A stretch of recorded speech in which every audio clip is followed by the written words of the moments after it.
Trump की जीत के बाद से बड़ी खबर इस वक्त आ रही है, सुरक्षा एजेंसियों के सूत्रों के हवाले से ये बड़ी खबर है। खालिस्तानी आतंकी अर्श डल्ला के हिरासत में लिए जाने की खबर है। जो सबसे पहले डोनाल्ड ट्रंप को टेलीफोन कॉल करके मुबारकबाद दी वो नरेंद्र मोदी ने दी, और जाहिर बात है वो उसमें कामयाब इसलिए हुआ कि ट्रंप ने वो कॉल वसूल की। जो आज तक जिन्होंने एक एक्शन नहीं लिया था किसी भी खालिस्तानी के खिलाफ, उसने खालिस्तानियों के खिलाफ एक्शन लेना शुरू कर दिया। ट्रंप के जीतने के बाद आपको लग रहा है कि पाकिस्तान नुकसान ही नुकसान में जाएगा? अर्श डल्ला खालिस्तान टाइगर फोर्स का चीफ था, वही खालिस्तान टाइगर फोर्स जिसका चीफ निज्जर हुआ करता था एक टाइम पे, निज्जर का उत्तराधिकारी, उसको अरेस्ट किया गया है। ट्रंप एडमिनिस्ट्रेशन कुछ बाइडेन एडमिनिस्ट्रेशन से 2 कदम आगे बढ़ के इंडिया को, पूरी दुनिया के अंदर एक ही सवाल चल रहा है कि ट्रंप दुनिया को कैसे तब्दील करेंगे। बहुत बड़ी जो एक तिजारती मंडी है वो इंडिया इमर्ज कर रही है। वो कौमें, वो लोग जो अपनी पहचान बनाते हैं ना, फिर बाहर की कौमें भी उनकी इज्जत करती हैं। नरेंद्र मोदी साहब जो है एक नुमाइंदा बन के गए सऊदी अरेबिया, यूएई, जहाँ जहाँ भी गए उनको हार पहनाए गए, उनको फूल दिए गए। क्यों? क्योंकि उस कौम ने अपनी वर्थ बनाई। ट्रंप को जीते हुए अभी 4 ही तो दिन हुए, लेकिन हो गया एक्शन। भारत बुनियादी तौर पे अमेरिका की दिफाई, टेक्नोलॉजिकल, इकोनॉमिक और डिप्लोमेटिक सपोर्ट। ट्रंप अंकल का असर ट्रूडो के ऊपर। ट्रंप अमेरिका में इलेक्शन क्या जीते, बहुत सारे देशों की चाल बदल गई, रंगत बदल गई, भाषा बदल गई। कनाडा भी कुछ ऐसा ही करने लगा। कनाडा में जो आज तक जिन्होंने एक एक्शन नहीं लिया था किसी भी खालिस्तानी के खिलाफ, वो कनाडा सडनली सुधर गया मतलब उसने खालिस्तानियों के खिलाफ एक्शन लेना शुरू कर दिया। आज खबर आई है कि एक अर्श ढल्ला मतलब अर्शदीप सिंह नाम था इसका, अर्श ढल्ला प्रोमिनेंट खालिस्तानी टेररिस्ट था, आतंकी था। इसके 2 एसोसिएट कल पंजाब में पकड़े गए थे। पंजाब पुलिस को इस चीज के लिए मुबारकबाद। लेकिन उसके बाद खबर आई कि अर्श ढल्ला खुद भी पकड़ा गया है कनाडा में, और ये अरेस्ट जो है कहीं मिल्टन टाउन कनाडा में एक शूट आउट था जो कि अक्टूबर 27 और 28 के बीच में हुआ था, उसके सिलसिले में हुआ है। सिक्योरिटी एजेंसीज बहुत दिन से बोल रही थी कि इसके खिलाफ एक्शन लिया जाए, हमारी सिक्योरिटी एजेंसीज और दूसरी, लेकिन हैल्टन पुलिस, रीजनल पुलिस बहुत दिन से इसके ऊपर एक्शन नहीं ले रही थी। ट्रंप को जीते हुए अभी 4 ही तो दिन हुए, लेकिन हो गया एक्शन। शूट आउट 28 अक्टूबर से पहले के भी कई क्राइम थे। इन्होंने एक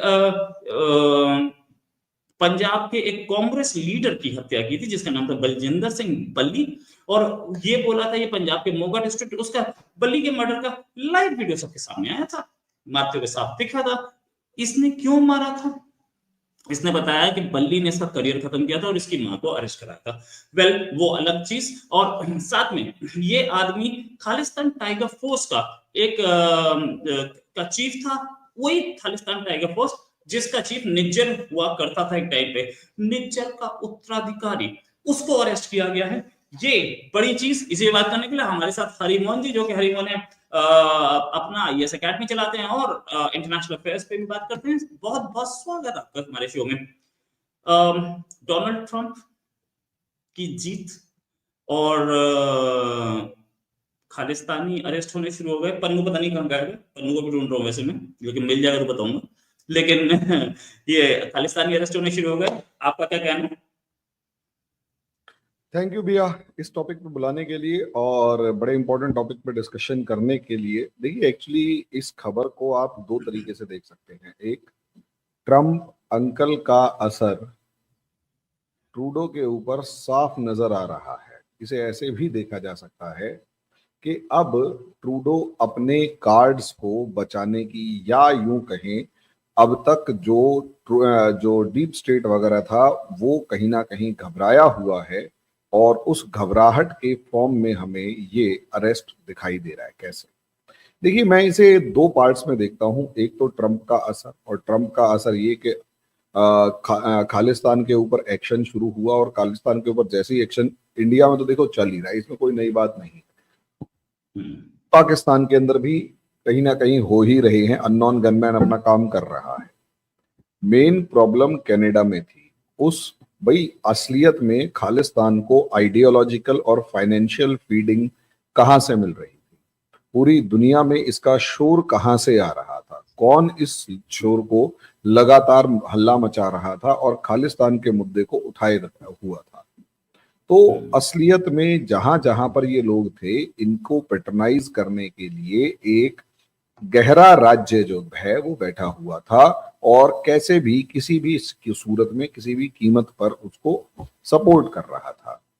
अर्शदीप डल्ला या निज्जर या पन्नू असलियत में उसी की छत्र छाया में भारत के खिलाफ शोर मचा रहे थे। अगर आप अर्शदीप डल्ला की बात करें, आप उसका इंडिया का क्रिमिनल रिकॉर्ड देखें या कनाडा का, कनाडा में तो आपको क्रिमिनल रिकॉर्ड जल्दी से नहीं मिलेगा क्योंकि वो उसको बचाने की कोशिश ज्यादा की जा रही है, मेरा ऐसा मानना था अभी तक।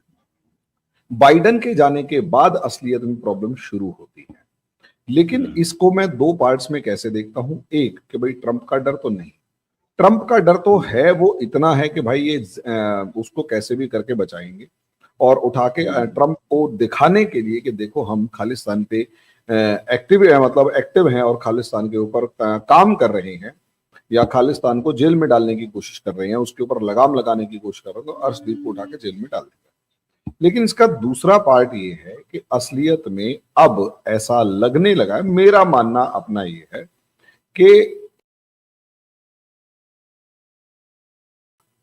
और इंडिया ज्यादा एक्टिव जैसे ही होगा, वहां एक चीज साफ तौर पर नजर आएगी कि जिस तरीके से निज्जर के बारे में कहा जाता है कि वहां किसी अननोन गनमैन ने इंडिया के कहने पर, या जैसा कि कनाडा आरोप लगा रहा है कि इंडिया जो है उसकी वजह से या उसने निज्जर को मरवाया।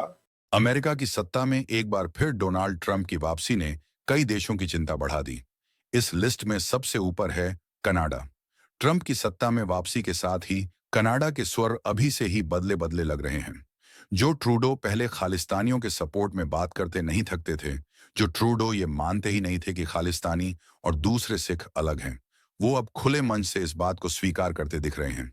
आपको बता दें कि बीते दिनों कनाडा के पीएम जस्टिन ट्रूडो ने कहा कि प्रो खालिस्तान अलगाववादी पूरे सिख समुदाय का प्रतिनिधित्व नहीं करते हैं। मीडिया रिपोर्ट्स के अनुसार कनाडा के पीएम ट्रूडो ने ये बात दिवाली इवेंट के दौरान कही है। ट्रूडो ने उस दौरान ये भी कहा कि कनाडा में खालिस्तान के कई समर्थक हैं, लेकिन वो अकेले सिर्फ सिख समुदाय को प्रतिनिधित्व नहीं करते हैं।